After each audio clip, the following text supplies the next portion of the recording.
Ivangeli ngakaJohane isahluko sesikhombisa isahlukwane sokuqala. Emva kwalokho uJesu wahamba eGalile ngokuba wayengathandi ukuhamba eJudiya, lokhu abaJuda babefuna ukumbulala. Kwase kusondele umkhosi wabaJuda owamaDokodo. Base bethi kuye abafowabo, "Muka lapha, uye eJudiya, ukuze nabafundi bakho babone imisebenzi yakho oyenzayo. Ngokuba akukho muntu owenza utho ekusithekeni, efuna yena uqobo lwakhe abe sobala. Uma wenza lezi zinto, zibonakalise wena kulo izwe." Ngokuba nabafowabo babengakholwa nguye. Ngakho-ke uJesu wathi kubo, "Isikhathi sami asikafiki, isikhathi senu silungile njalo. Izwe lingenizonde nina, kepha mina liyangizonda, ngokuba ngifakaza ngalo ukuthi imisebenzi yalo mibi. Yenyukani nina, niye emkhosini, mina angenyukeli manje kulo mkhosi, ngokuba esami isikhathi asikapheleli." Eseshilo lokho kubo, wahlala eGalile. Sebenyukele emkhosini abafowabo, naye-ke wenyuka, kungesobala, kepha kungathi kungasese. Khona abaJuda bamfuna emkhosini, bathi, "Uphi yena na?" Kwaba khona ukukhonona okukhulu ngaye phakathi kwezixuku. Abanye bathi, "Muhle," abanye bathi, "Qha," ngokuba udukisa abantu. Nokho kwakungekho muntu owakhuluma obala ngaye ngokwesaba abaJuda. Kuthe sekuphakathi komkhosi, uJesu wenyukela ethempelini wafundisa. Ngakho abaJuda bamangala bathi, "Lona uyazi kanjani imibhalo engafundanga na?" Khona uJesu waphendula wathi, "Imfundiso yami akusiyo eyami, kodwa ngeyongithumileyo. Uma umuntu ethanda ukwenza intando yakhe, uzakwazi ngemfundiso noma ivela kuNkulunkulu noma ngizikhulumela okwami. Okhuluma ngokwakhe ufuna udumo lwakhe, kepha ofuna udumo lomthumileyo lowo uqinisile, akukho ukungalungi kuye. UMosi kaninikanga yini umthetho na? Nokho akakho yini ogcina umthetho? Nifunelani ukungibulala na?" Isixuku saphendula sathi, "Unedimoni wena, ngubani ofuna ukukubulala na?" UJesu waphendula wathi kubo, "Munye umsebenzi engiwenzile, niyamangala nonke. Ngokuba uMose uninikile ukusoka, kungesikho ukuthi kuvela kuMose, kodwa kokhokho. Niyamsoka umuntu nangeSabatha. Uma umuntu amukela ukusoka ngeSabatha ukuze kungeqiwa umthetho kaMose, pho ningithukuthelelani ngokuba ngiphulukisa umuntu ngokuphelele ngeSabatha na? Ningahluleli ngokwamehlo, kepha yahlulelani ukwahlulela okulungileyo." Base bethi abanye kwabaseJerusalema, "Lo akusiye yini abafuna ukumbulala na? Bheka, ukhuluma obala, kabasho lutho kuye. Kungaba kungukuthi ababusi sebazi isibili ukuthi lo unguKristu na? Kodwa lo siyamazi lapho evela khona, kepha uKristu nxa efika akakho wazi lapho evela khona. Ngakho-ke uJesu wamemeza efundisa ethempelini wathi, niyazi futhi ukuthi ngivelaphi. Mina-ke angizizelanga, kodwa ongithumileyo uqinisile, eningamaziyo nina. Ngiyamazi mina, ngokuba ngivela kuye, futhi nguye ongithumileyo. Ngakho bafuna ukumbamba, kepha akubangakho owambeka isandla, ngokuba isikhathi sakhe sasingakafiki. Kepha esixukwini abaningi bakholwa nguye, bathi, uKristu nxa esefikile uyakwenza izibonakaliso eziningi kunalezo azenzileyo lona na? AbaFarisi bezwa isixuku sikhonona ngalezo zinto ngaye. Abapristi abakhulu nabaFarisi base bethuma izikhonzi ukuba zimbambe. Ngakho-ke uJesu wathi, kuseyisikhashana ngikhona kini, bese ngimuka ngiye kongithumileyo. Niyakungifuna ningangifumani, nalapho ngikhona ningeze nina. Ngakho abaJuda bakhuluma bodwa, bathi, uza kuya ngaphi lo lapho singayikumthola na? Uyakuya kwabahlakazekileyo kumaGreki, afundise amaGreki na? Lizwi lini leli alishoyo lokuthi, niyakungifuna ningangifumani, nokuthi lapho ngikhona ningeze nina na?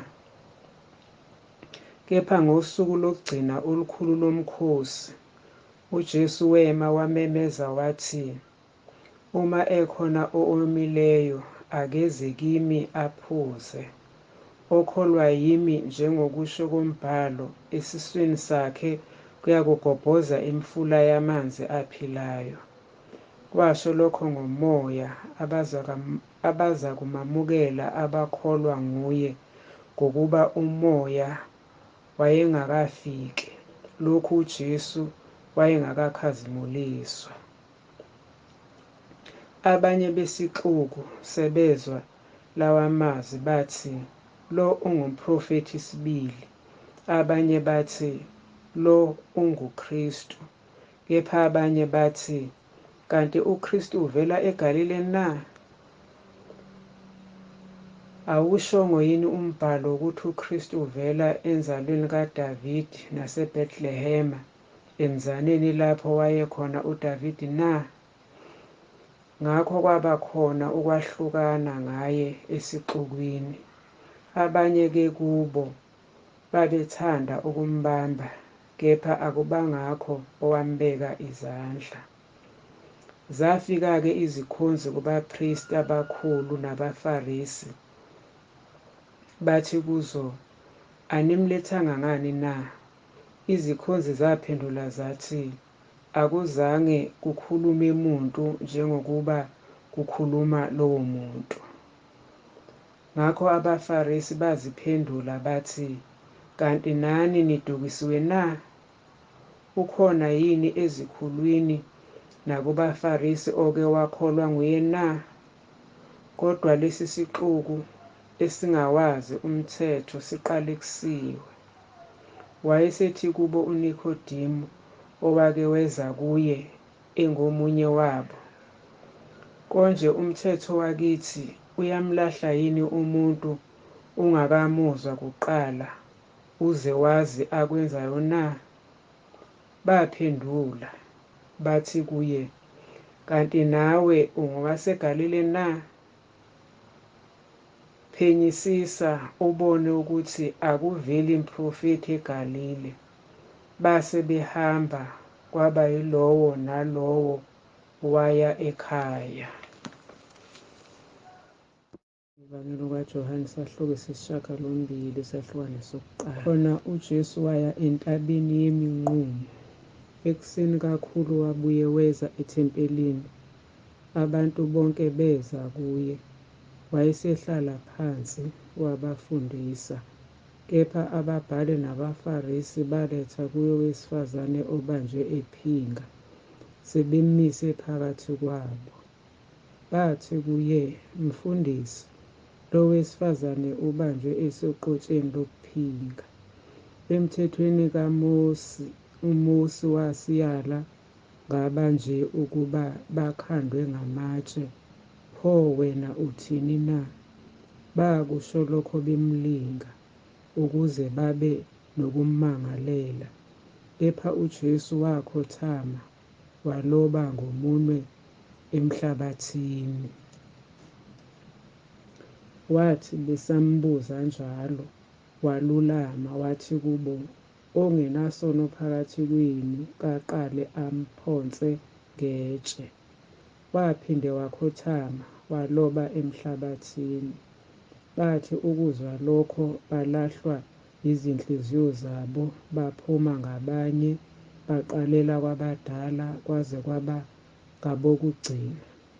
UJesu wasala yedwa nowesifazane wayemi khona. UJesu wayeselulama, engaboni muntu ngaphandle kowesifazane, wathi kuye, "Sifazane, baphi labo bamangaleli bakho na? Akakho okulahlayo na?" Wayesethi, "Akakho, Nkosi." Wathi-ke uJesu kuye, "Nami angikulahli. Hamba, ungabe usona." Ngakho uJesu waphinda wakhuluma kubo, wathi, "Mina ngingukukhanya kwezwe. Ongilandelayo kasoze ahambe ebumnyameni, kodwa woba nokukhanya kokuphila." Khona bathi kuye abaFarisi, "Uyazifakazela wena, ubufakazi bakho abuqinisile."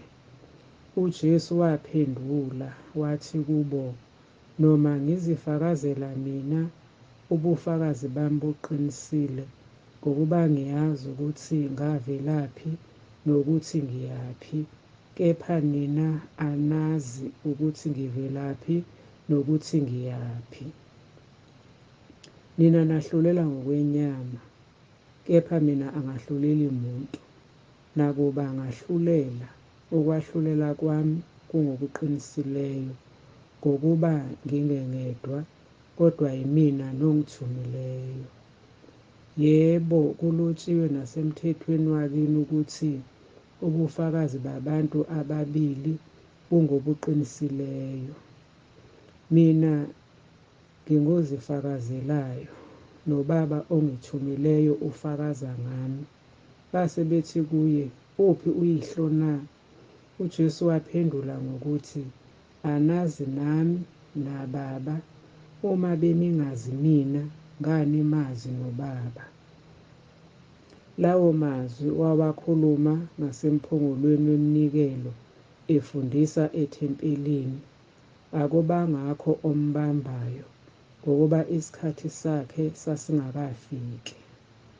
Khona waphinde wathi kubo, "Ngiyamuka mina, niyakungifuna nifele ezonweni zenu.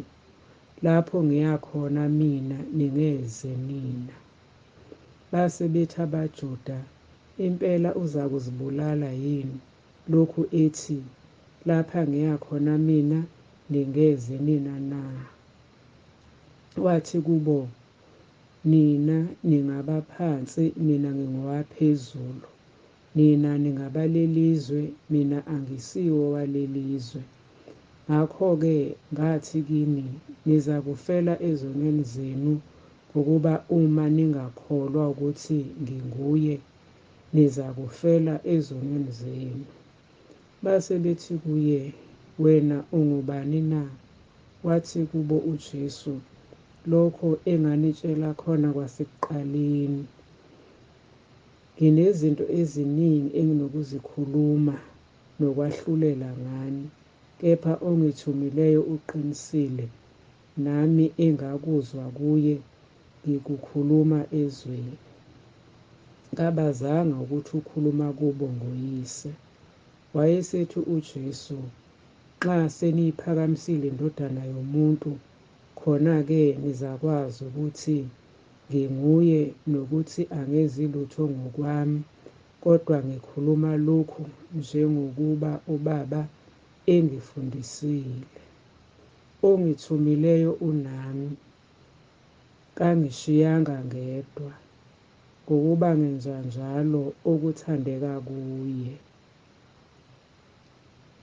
Esakhuluma lokho abaningi bakholwa nguye.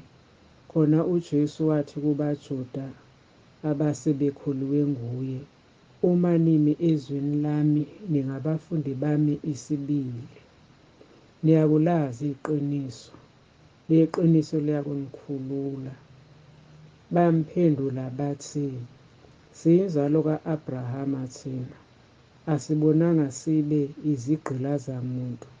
Wena usho kanjani ukuthi nizakuba ngabakhululekileyo na? UJesu wabaphendula wathi, ngiqinisile ngithi kini, yilowo nalowo owenza isono uyisigqila sesono. Isigqila kambe asihlali phakade endlini, kepha indodana ihlala phakade. Ngakho-ke uma indodana inikhulula, niyakuba ngabakhululekileyo impela.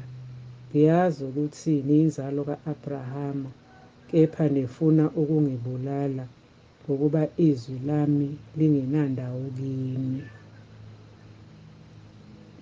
Ngikhuluma lokho engikubonile mina kuBaba, nani-ke nenza lokho enikuzwile kuyihlo. Baphendula bathi kuye, uBaba ngu-Abrahama. UJesu wathi kubo, uma beningabantwana baka-Abrahama, beniyakwenza imisebenzi ka-Abrahama.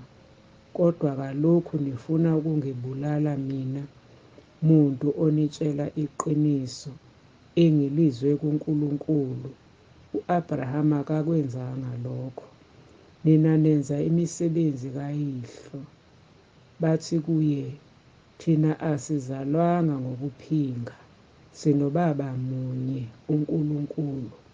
Wathi kubo uJesu, uma uNkulunkulu ebenguyihlo, beniyakungithanda mina, ngokuba ngafika ngivela kuNkulunkulu, ngokuba angizizelanga ngokwami, kepha yena ungithumile. Yini ukuba ningayizwisisi inkulumo yami na? Kungokuba aninakuzwa izwi lami. Nina ningabakayihlo uSathane, nithanda ukwenza izinkanuko zikayihlo. Yena wayengumbulali wabantu kwasekuqaleni, akemi eqinisweni, ngoba iqiniso lingekho kuye. Xa ekhuluma amanga, ukhuluma okungokwakhe, lokhu engumqambimanga noyise wawo. Kepha mina ngokuba ngikhuluma iqiniso anikholwa yimi.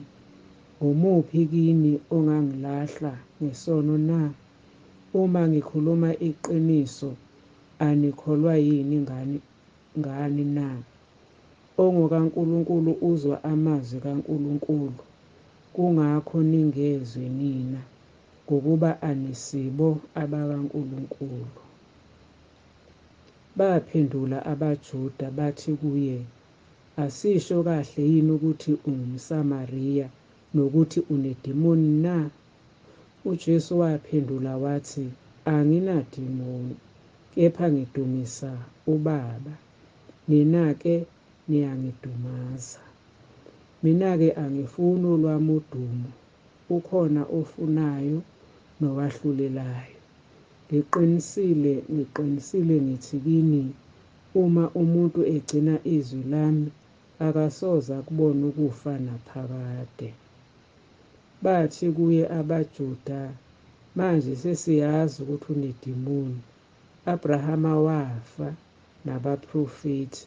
Wena-ke uthi, uma umuntu egcina izwi lami, kasoze akuzwa ukufa naphakade. wena umkhulu yini kunobaba u-Abrahama usewafa na? Nabaprofethi sebafa, uzenza bani na? UJesu waphendula wathi, uma ngizidumisa mina udumo lwami luyize, ngoBaba ongidumisayo, enisho ngaye ukuthi unguNkulunkulu wenu. Kanti animazanga, kepha mina ngiyamazi. Uma ngithi angimazi, ngingaba ngumqambimanga njengani. Kepha ngiyamazi, ngigcina izwi lakhe. Abrahama uyihlo wathokozela ukubona usuku lwami, walubona wajabula. Base bethi kuye abaJuda, awukabi neminyaka engama-50, kanti u-Abrahama usuke wambona na? UJesu wathi kubo, ngiqinisile ngithi kini, engakabibikho u-Abrahama ngangikhona mina. Base bethatha amatshe ukuba bamkhande, kepha uJesu wasithela, waphuma ethempelini. Ivangeli ngokaJohane isahluko sesishagalolunye isahlukana ngesokuqala. Wathi edlula wabona umuntu owayeyimpumputhe kwasekuzalweni kwakhe. Abafundi bakhe bambuza bathi, Rabi, ngubani owonayo, lona noma abazali bakhe, aze azalwe yimpumputhe na? UJesu waphendula wathi, akonanga noma yena noma abazali bakhe, kodwa ukuze kubonakaliswe kuye imisebenzi kaNkulunkulu. Ngimelwe kusebenza imisebenzi yongithumileyo kusesemini. Buyeza ubusuku lapho kungesebenzi muntu. Ngisekhona ezweni, ngingukukhanya kwezwe. Eseshilo lokho wafela amathe emhlabathini, wenza udaka ngamathe, waninda amehlo ayo ngodaka. Wathi kuyo, hamba uyogeza echibini laseSilowama, okuhunyushwa ngokuthi othunyiweyo. Yamuka-ke, yageza, yeza ibona. Ngakho abakhelene nayo nabebeyibonile phambili iyisinxibi bathi, akusiye lo owayehlezi enxiba na? Abanye bathi nguyena, abanye bathi qha, kepha ufana naye. Yena wathi nginguye. Base bethi kuye, pho amehlo akho avulwe kanjani? Waphendula yena wathi, umuntu othiwa uJesu wenza udaka, wagcoba amehlo ami, wathi kimi, yana eSilowama ugeze. Ngaya, ngageza, ngabona. Bathi kuye, uphi yena na? Wathi angazi. Bamisa kubaFarisi lowo okade eyimpumputhe. KwakuyiSabatha mhla uJesu enza udaka, evula amehlo akhe. Khona nabaFarisi futhi bambuza ukuthi ukuthole kanjani ukubona. Wathi kubo, waninda amehlo ami ngodaka, ngageza, sengiyabona. Ngakho-ke abanye kubaFarisi bathi, lona kaveli kuNkulunkulu, lokhu engagcini iSabatha. Abanye bathi, umuntu oyisoni angazenza kanjani izibonakaliso ezinje na? Kwaba khona ukwahlukana phakathi kwabo. Khona baphinda bathi kuyo impumputhe, wena uthini ngaye? Lokhu evule amehlo akho na? Yathi, ungumprofethi. Kepha abaJuda abakholwanga ngaye ukuthi wabeyimpumputhe, nokuthi sethole ukubona. Baze babiza abazali bakhe, lowo osethole ukubona. Bababuza bathi, lo uyindodana yenu enithi ngayo yazalwa iyimpumputhe na? Pho isibona kanjani manje na? Abazali bakhe base bephendula bethi, "Siyazi ukuthi lo uyindodana yethu nokuthi wazalwa eyimpumputhe. Kepha ukuthi usebona kanjani kalokhu asazi, nokuthi ngubani ovule amehlo akhe asazi. Mbuzeni yena, usekhulile, uzozikhulumela yena." Abazali bakhe basho lokho ngokuba besaba abaJuda, ngokuba abaJuda base bevumelene ngokuthi uma ekhona ovuma ukuba unguKristu kakhishwe esinagogeni. Ngakho-ke abazali bakhe bathi, "Usekhulile, mbuzeni yena." Bambiza-ke ngokwesibili lowo muntu owabeyimpumputhe, bathi kuye, "Mnike uNkulunkulu udumo, thina siyazi ukuthi lowo muntu uyisoni." Yena wayesephendula ethi, "Nokuba uyisoni angazi, kunye engikwaziyo ukuthi bengiyimpumputhe, manje sengiyabona." Bathi-ke kuye, "Wenzeni kuwe na? Uwavule kanjani amehlo akho na?" Waphendula wathi, "Kade nginitshela, kepha anizwanga. Nifunelani ukuzwa futhi na? Niyafuna yini nani ukuba ngabafundi bakhe na?" Bamthuka bathi, "Nguwe ongumfundi wakhe, kepha thina singabafundi bakaMose. Siyazi ukuthi uNkulunkulu wakhuluma kuMose, kodwa lo asimazi lapho evela khona." Waphendula lowo muntu wathi kubo, "Lokhu kuyisimangaliso ukuthi nina anazi lapho evela khona. Ingani uvule amehlo ami? Siyazi ukuthi uNkulunkulu akazizwa izoni, kodwa uma umuntu emesaba uNkulunkulu ayenze intando yakhe, uyamuzwa lowo." Selokhu kwathini akuzange kuzwakale ukuthi ukhona owavula amehlo ozelwe eyimpumputhe. Uma lo ebengaveli kuNkulunkulu, ubengenakwenza lutho. Baphendula bathi kuye, "Wena wazalwa ezonweni ngokwempela. Wena usifundisa thina na?" Base bemkhiphela phandle.